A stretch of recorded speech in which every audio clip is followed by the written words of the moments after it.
Alright, mga kabsat, ito, papanoodin natin si Mike Defensor at saka si Marcoleta, mga kabsat. Actually, topic ni Attorney Claire to ngayon. Magkasabay, ako magkaiwalay. Nako po. Anyway, mga kabsat, no? Ito nga, nako po, most credible pa rin daw. Hindi sila nakaka-move on. Pero mo talagang hindi sila. Kumbaga kung si Marcoleta ay hindi siya nakaka-move on sa gawing state witness sila Diskaya. Ito naman, naku, mabibisto mga kabsat, magkakaalaman tayo dito. Ha? Kung sino nagsasabi ng totoo. So wag na natin patagalin. Ito mga kabsat, Mike Defensor. Nakakabaw, pasok. Ay wait lang, dami nakaharang. Okay, here we go. Binanggit ko nga, Admar, sa lahat Ay wait lang. Naku, SMNI pa man din to. Delikado pala tayo dito. Dali. Naka-SMNI pala to. Anak ng kamote naman, oo. Sige. Gamitan natin ang pinagbabawal na technique, mga kabsat. Importante si Mike Defensor yung naririnig natin. Alright, gamitan natin ang pinagbabawal na technique. Baka i-copyright tayo. SMNI yan eh. Di ba? Alam niyo naman SMNI, di ba? Kanina yung SMNI. Alam niyo na kung kanina, di natin kailang banggitin. Nakakulong siya ngayon.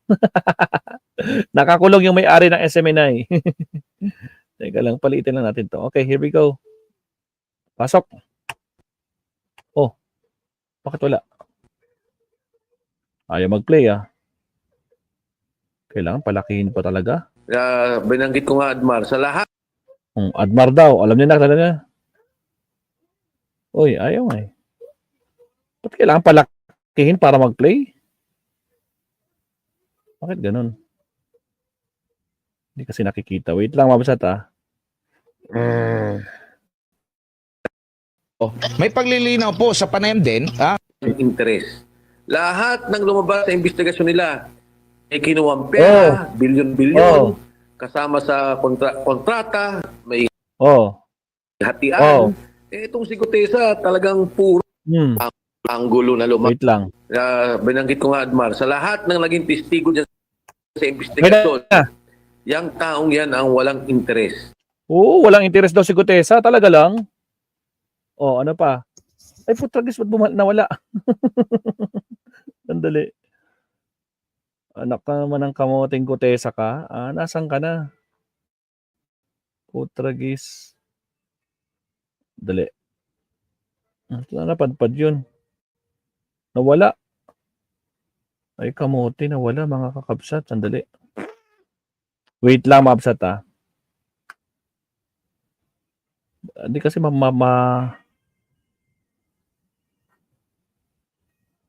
Dito guys, makikita natin, bistado. Kumbaga parang nilaglag na rin niya si Kwan. Nilaglag nila yung bawat isa. Naku po. Kaya tawa ko ng tawa. Putragis. Chismis lang pala yung kanilang Kwan. Hindi pala certain. Kumbaga certain siya ng una, no? Ito na. Balik ulit tayo, mga absat. Anak ng kamote. Sige. Pasok. Malaki pa rin ba? Makumutagis, malaki pa din. Bago kasi. Sige, banat. Binanggit ko nga, Admar, sa lahat ng naging testigo dyan sa investigasyon, yung taong yan ang walang interes. Lahat ng lumabas sa investigasyon nila ay kinuwang pera, bilyon-bilyon, kasama sa kontrata, may hatian. Itong si Gutesa talagang puro. Walang pinagperahan to, hindi kasama sa sindikato to, hindi kasama sa usapan to. Yung kanya, pananaw lang niya para sa bayan. timing talaga. Ibang klase rin magsalita si Defensor. Kara mo, totoo siya sabi niya, no? Straightforward, no? Walang kwanto, hindi kasama sa mga sindikato to, no? Walang anomalya to. Ang galing. Usapan to. Yung kanya, pananaw lang niya para sa bayan. Timing talaga. Wow. Ito po, Ito na. Putragis, mabibisto na siya dito. diretsuhin ko na. Ano pong masasabi nyo po dahil doon sa mga una ninyong panayam sa media, nabanggit nyo po na nasa kamay ng mga marine itong Naku po, bakit nyo binuking? Ay, putragis na wala. Ayaw talaga. Sige, go. Binanggit ko nga, Admar, sa lahat ng naging testigo dyan sa investigasyon, itong si Gutesa talagang puro. Walang pinagperahan to, hindi kasama sa Wala daw pinagperahan. sindikato to, hindi kasama sa usapan to. Yung kanya pananaw lang niya para sa bayan. Agoy. Timing talaga. Eto po, diretsuhin ko na. Ano pong masasabi nyo po dahil doon sa mga una ninyong panayam sa media, nabanggit nyo po na nasa kamay ng mga Marine itong si Orly Gutierrez. O, di ba? Sabi mo doon sa, kanino mo ba sinabi kay Pinky Web, di ba? Very certain ka. Aba, hawak ng Marines. Ano nangyari? Pero may paglilinaw po sa panayam din Yan na. sa Philippine Navy kung saan under itong Philippine Marine Corps at sinasabi nila Eto na, Mabsat, mabibisto siya dito. na wala daw sa kanilang kustodiya po. Oh, wala naman pala sa kustodiya ng Marines.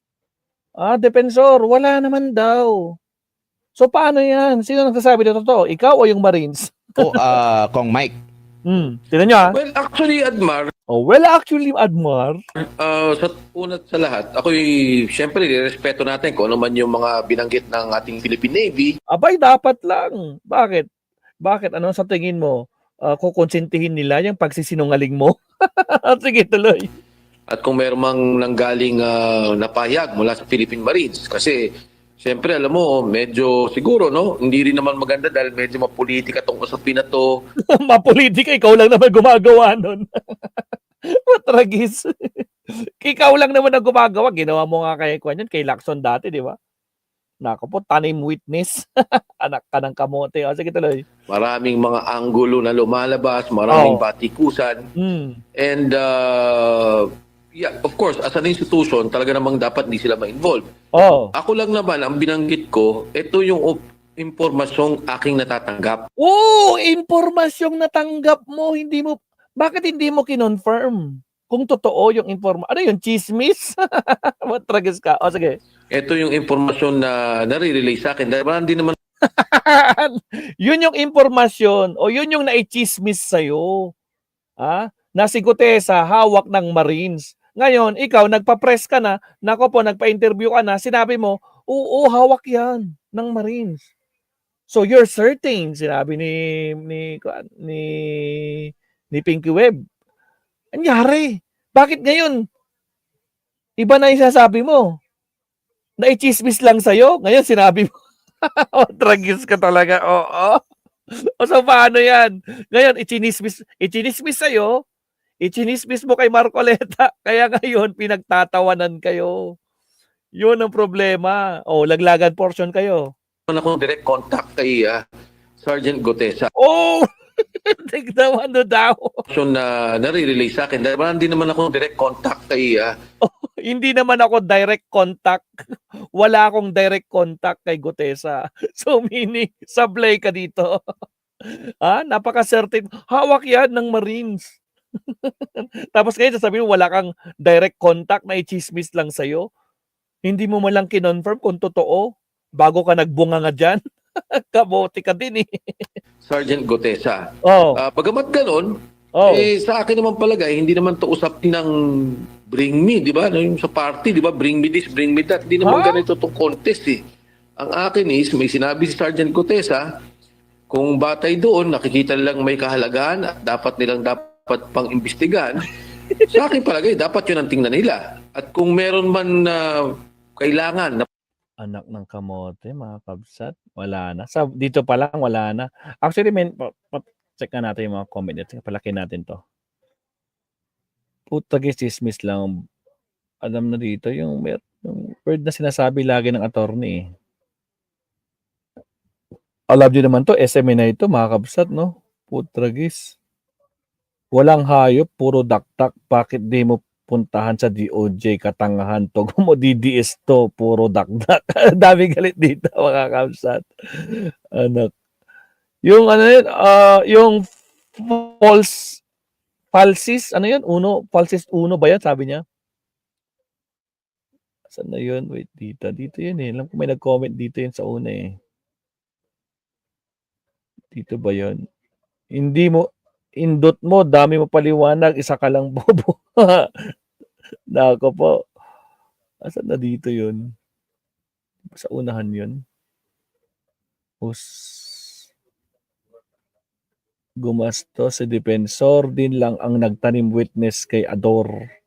Kaway, pati kay Cayetano at kay Lacson. They found out wala naman.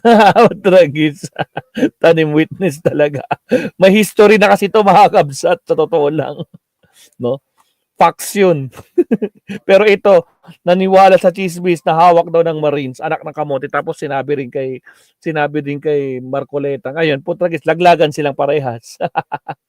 Putragis. Tuloy. Paglilinaw pa sa Sergeant Gutesa, unay sila Oh. Ano na? Nawala ulit. Lang. patawag. Oh. Ako, ang aking paniwala, nandiyan Oh. naman doon sa kanyang affidavit, yung kanyang lisensya, nandun yung kanyang address. Siguro, magandang ipadala doon at doon dapat yun ang tingnan nila. Putragis. Kung meron man na kailangan na paglilinaw pa sa Sergeant Gutesa, unay silang patawag. Ako, ang aking paniwala, nandiyan naman doon sa kanyang affidavit, yung kanyang lisensya, nandun yung kanyang address. Nandun na yung address niya. Nawawala nga siya, di ba? O, nasaan siya ngayon? Sasabi niya, sa Marines. O, ano na? Putragis ka, Defensor. Siguro, magandang Defensor ka ba talaga? Hindi mo kayang depensahan? Kamote. ipadala doon at doon din sa Philippine Marines kung sakali man. Bagamat hindi maaring wala sa kustodya nila, pero naniniwala naman ako na maaari nilang matunton. Kasi kung ako talaga, Admar, hindi ganun kadali sa akin. Maraming, hindi direct ako siya nakakausap, hindi ko siya wala akong nakakausap sa kanyang pamilya, kundi dumadaan din ako sa mga tulay na nagbibigay lang ng mga impormasyon. Nagre-relay ka lang sa mga chismis. Tragis talaga. O, kita nyo? Bistado na, umamin na mga kapsat. Naniwala lang sa chismis. Wala siyang direct contact dito kay Gutesa. So, naka pa. Putragis ka, Mike Defensor. Ngayon, pinagtatawanan ka na ng karamihan. Putragis. Press 1 nga sa maniniwala kay Defensor. Press 2 sa hindi, mga kabsat. Anak ng kamote, oh. Defensor din ang nagtanim witness. Putragis, naka po. Tuloy. O kung di kaya nagbibigay ng pahayag kung ano yung kanyang kondisyon. Ako naman kasi ang aking magmula ng Senate Committee presentation sa kanya, yun lang ang tanong ko, kung kamusta siya, kung safe ba siya, kung okay ba siya. Siyempre, yun naman ang Pero sumablay ka ulit. Bistado eh. Anak ng kamote, hindi mo pala alam ang katotohanan. Nag-relay ka lang sa chinismis sa'yo. Nirelay lang sa'yo. I-chinismis lang sa'yo. Hindi mo man lang tiningnan. You did not do your job or hindi ka man lang nag-due diligence. Putragis ka. Chismis pa more. Anak ng kamote. Yan ang mga pinapaniwalaan ng mga garapatang DDS, mabsat, no? Kaya kayo pinagtatawanan eh. Putragis. Tapos sabihin ng isa, most credible witness. Samantalang sinabi RTC peke. Tignan mo. Ay, nako, sino pinagloloko nyo? O, siya. Okay tayo na dito kay Kwan, kay Defensor, Putragis. Anak ng kamote. Puntahan natin kagad si Attorney Claire Mabsat. Wait lang. Putragis. Alright, salamat po sa mga nagla-like dyan. Salamat po. Thank you very much.